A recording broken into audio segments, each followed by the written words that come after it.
What's up YouTube, Car Boss here, back in another video where I talk about cars, money investing. Today's video is a Q&A session where I address one question that I received from a fellow subscriber viewer of my channel. So no slides, no video presentation today, just a still slide to kind of address a question that I think is relevant in today's time. And the question goes something like this. We all are kind of like observing the market is a bit down at the moment. People are talking about potential US recession. A lot of stocks and also other mainstream investment products are kind of like pushed down in terms of prices. Crypto is a bit down. And of course, it's affecting the collectibles market as well, as we can see some areas. I wouldn't say all of it. It's down by about like 20 to 30% from its previous highs, right?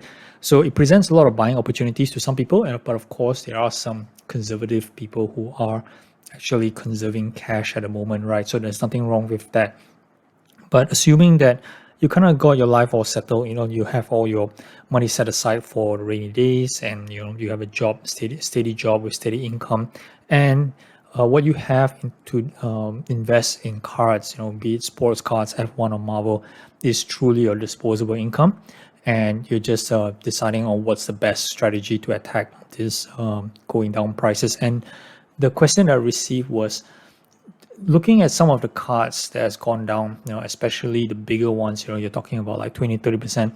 Is it the right time to go into the big cards, something that's priced a bit more expensive than what you usually buy, or just stay the course and continue to invest in your original strategy? I would assume that it's actually a lower budget amount. So because you didn't give me specifics on the numbers, I'm just going to give you on my personal experience, because I do have the similar train of thought as you, and of course I would say mental discussion among myself on trying to tackle this very same question.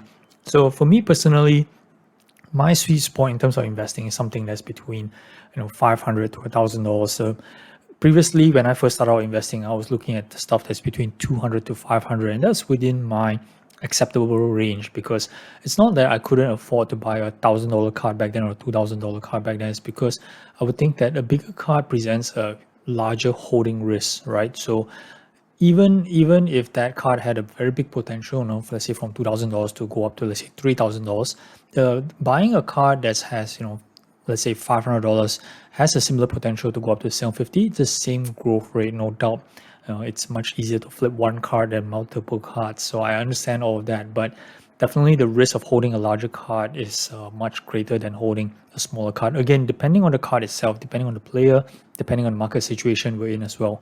So, but generalizing the whole situation, right? So let's say, for example, you take a particular LeBron James card is down like 30%, and maybe previously the card is at a high of, let's say, $5,000 and down by 30%. So today is roughly about like 3,500.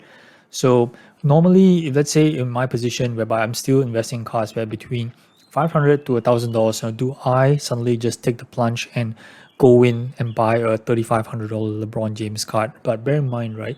So cards that I normally look at between the $500 to $1,000 range have also come down as well. So things that normally would be priced around $1,000, maybe it's priced around, let's say, like $700. So whereby presents a good buying opportunity as well. So the key question comes down to whether or not do you feel that the potential for that 3,500 to go up back to 5,000 will be much quicker than something that's $700 to go up back up to $1,000. So that has kind of like going back and forth with that discussion between myself, right? So I do think that there is a good buying opportunity to go into larger value cards at this present moment. Again, depending on what's the card, depending on what market that you're planning to operate in, right? So not doesn't mean that if a particular card has gone down 30% below comps, that's automatically a buy. But I would look at the card, the quality of the card itself, and the potential of that player or that character, if you're talking about Marvel, right, as how you would do any other investments. It's just that the price point has come down to a level that you feel a bit more comfortable to go in as compared to previously. Maybe $5,000 is a huge sum of money, and 3,500 is still big, but maybe it's still kind of acceptable, right? So, but I wouldn't bank my entire strategy to pivot towards going on higher end cards. I'll still stay the course generally to go what you're more comfortable with, which is what exactly I'm doing, right? Still continuing the course to go between the $500 to $1,000 range. And because everything has come down a little bit, so naturally I have a broader spectrum of cards to look at. So things that were previously, let's say, priced at about 1,200 or 1,500, there is opportunity to buy them at close to $1,000 now. And that, opens up my radar a little. And of course, if you are prepared to buy a card that's 3,500, so you can actually also open up your mind to spread your overall band a bit, instead of 500 to 1,000, to spread between 500 to 1,500, for example. So perhaps getting an opportunity to buy a couple of cards instead of one big card. But I do think that there's nothing wrong in adding that one or two bigger pieces that you have been targeting a while, and which you feel very strongly that it has good potential, even though the dollar value is pretty high.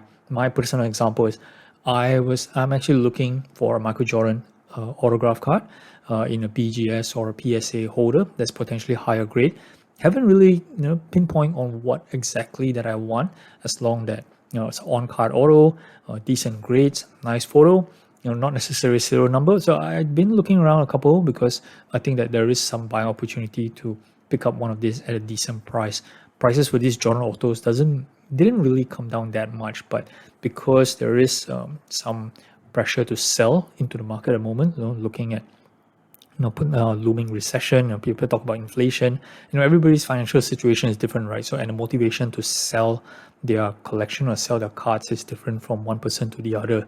So definitely there is a lot of cards that's coming into the market.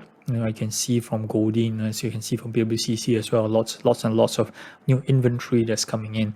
It just depends on whether or not you want to take that kind of putting that kind of money into those pieces of collectibles, right? So it's still risks, at this point in time. There's a lot of uncertainty at the moment, but definitely, I'm still a bit bullish in terms of buying into the market, provided that you got all your rest of your life sorted, right? So definitely, to answer your question, yes, I would look at some bigger pieces, but I wouldn't divert my entire strategy to that.